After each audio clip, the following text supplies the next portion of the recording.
Welcome back, dear students. Let's start our today's social science class. Today we'll do the last part of this chapter, Resource and Development of class 10th. And in our previous class, we have done the classification of soil. We have done what different kinds of soil are found in India. Today we'll do the concept of soil erosion. That what is soil erosion? Soil erosion आप सबको पता है क्या होता है? The removal of top part of the earth crust. And top part कौन सा? The loose soil particle. Okay, that is called the soil erosion. आप यहाँ पे पिक्चर में देख सकते हैं, कहीं पर लैंड हमें रेस नजर आ रही है and somewhere it's level is lower. तो जहाँ पर वो लोअर है वहां से क्या है, मिट्टी पानी के साथ बह चुकी है. ओके, तो let's start our today's topic. What is soil erosion? Soil erosion is the removal of top soil from one place to another by the natural agencies. अब नेचुरल एजेंसीज कौन सी है? ये natural agencies means natural agents. These agents are, you can say, running water, that is river, wind, glaciers. इन सब चीज़ों के कारण जो इरोजन होता है, जब सॉइल रिमूव हो जाती है अपनी प्रॉपर प्लेस से, it is transported to another place, then it is called soil erosion. It is caused by running water and wind. Glaciers भी इसमें आते हैं. नेक्स्ट है दूसरा कारण. ये तो हो गए नेचुरल फैक्टर, लेकिन कुछ ह्यूमन फैक्टर्स भी हैं which cause the soil erosion. What are these human factors? These human factors are deforestation. हम लोग जंगलों को काटते जा रहे हैं. जंगल या पेड़ क्या करते हैं बेटा? पेड़ जो है they keep binding the soil particles. वो पेड़ की जो जड़ें होती है वो मिट्टी को बांधे रखती है, ठीक है. लेकिन अब पेड़ ही नहीं रहेंगे तो सॉइल पार्टिकल्स क्या हो जाएंगे? लूज हो जाएंगे. लूज हो जाएंगे तो they will be easily wiped by the running water और wind. Next is overgrazing. Overgrazing, grazing कौन करेंगे? एनिमल्स करेंगे.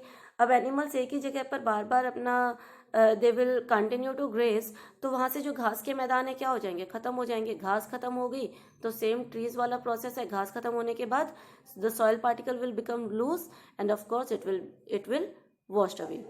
Next is unscientific agricultural practices are responsible for large scale of soil erosion.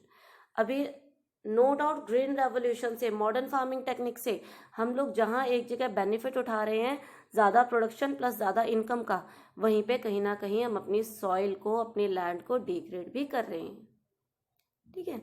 तो these are the wrong agricultural practices which cause the soil erosion and other land degradation.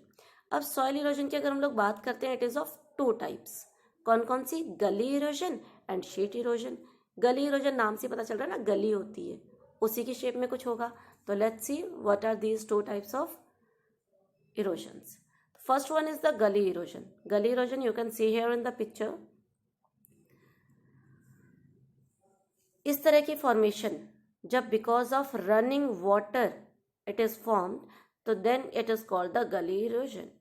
The rain water when moves down on an uneven landscapes away the soil and form deep channels called gullies. कभी कभी आप लोगों ने भी देखा होगा ये तो बहुत ज़्यादा गहरी है, लेकिन कुछ जब पूरी रेतीली जगह होती है, ठीक है, एंड ओपन लैंड है, तो बारिश के दिनों में कई बार उस जगह पे क्या होता है कि पूरी ज़मीन है, लेकिन कहीं कहीं पर ना जब पानी बहता है तो वो इवनली ना बहकर ऐसे रास्ता बना लेता है, और जब वो पानी सूख जाता है तो हमें ये जिन जिन जगहों से ये पानी बहा था वहाँ पर वो हल्के हल्के हमें कटाव नजर आने शुरू हो जाते हैं. तो वो क्या है? वो है gully erosion. Next, a land which is broken into many small parts by gullies is called bad land. अब इस तरह की जमीन को क्या नाम दिया जाता है? Bad land. तो ये दोनों ही टर्म्स जो हैं आपके लिए बहुत इंपॉर्टेंट हैं. The first one is what are gullies, okay, yeah, what is gully erosion and what is bad land. So the land which is having so many gullies due to the erosion by the water, that land is called the bad land. क्यों? क्योंकि now it is not suitable for cultivation or for any kind of economic activity. That is why it is called a bad land. Next is our sheet erosion. अब sheet क्या होती है? पूरा paper का एक टुकड़ा, यानी पूरा piece. So when the complete cover is removed either by the water or by the wind, then it is called the sheet erosion.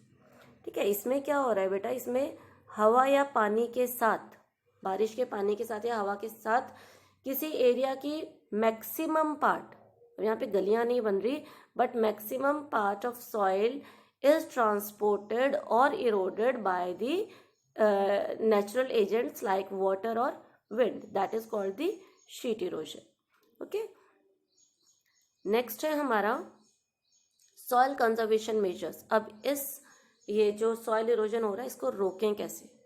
So there are some measures or the steps given here which we can apply to stop the soil erosion. The first one is contour plowing. Contour plowing जो है hilly areas में बेटा this is successful. तो इस तरीके से slopes के साथ अगर हम लोग इस तरीके से खेती करेंगे तो आपको दिखेगा जैसे जैसे लैंड की स्लोप होती है उसी वे में एग्रीकल्चर करना या उसी वे में वहाँ पे ग्रीन बेल्ट्स क्रिएट कर देना। ओके, तो इससे क्या होगा, इट विल डिसेलरेट या it will slow down the flow of water.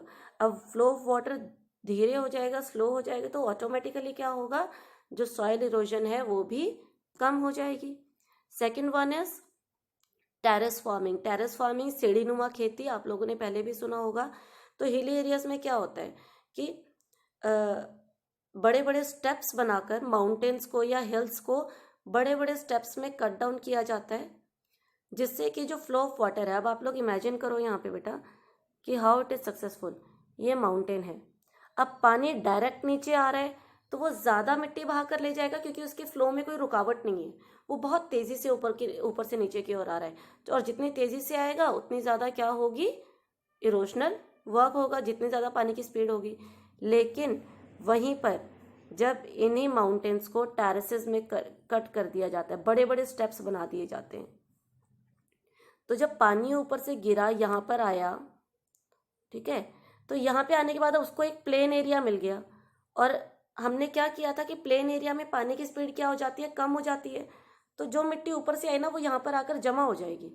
अब ये पानी नीचे जाएगा तो अब यहाँ पर पानी की स्पीड कम है इस एरिया में, तो ऑटोमेटिकली इरोजन भी नहीं होगा, तो बहुत कम मिट्टी का कटाव होगा। तो इसलिए terrace farming is also one of the successful measure that we can adopt in the hilly areas, and not we can adopt, we are adopting. People in the hilly areas are doing this kind of agriculture. Next is strip cropping. Strip cropping में क्या है आपका, large fields are divided into strips. Strips of grass are left to grow between the crops. अभी इसमें होता क्या है, हम लोग फसलें लगाते हैं तो फसलों में जब हम लोग when we do the irrigation work तो कभी कभी पानी के साथ कुछ मिट्टी बह जाती है। तो स्ट्रिप क्रॉपिंग में क्या है, जो हमारे बड़े बड़े खेत हैं उनके बीच में, फसलों के बीच में we are growing some part of grass, ठीक है। तो वो ग्रीन बेल्ट जो बीच में बन गई, वो जैसे ही मिट्टी इरोड होगी तो वो ग्रीन बेल्ट यानी ग्रास बेल्ट में आके क्या होगी, वो मिट्टी वहाँ पे डिपॉजिट हो जाएगी, तो it will stop the erosion. Next है हमारा शेल्टर बेल्ट।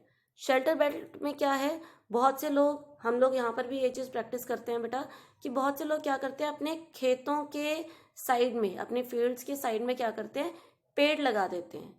तो वो पेड़ भी क्या करते हैं, मिट्टी को बहाकर जाने से रोक लेते हैं। तो इस तरीके से जो हम लोग पेड़ किसी भी बाउंड्रीज पर लगाते हैं, that is called the planting lines and it is called shelter belt. Okay, तो ये कुछ तरीके थे जिससे कि हम लोग क्या कर सकते हैं, सॉइल इरोजन को रोक सकते हैं। So here our chapter is finished. I hope the chapter is properly clear to you all. If you have any doubt, we'll discuss in our live class. Okay beta, till then take care and have a good day.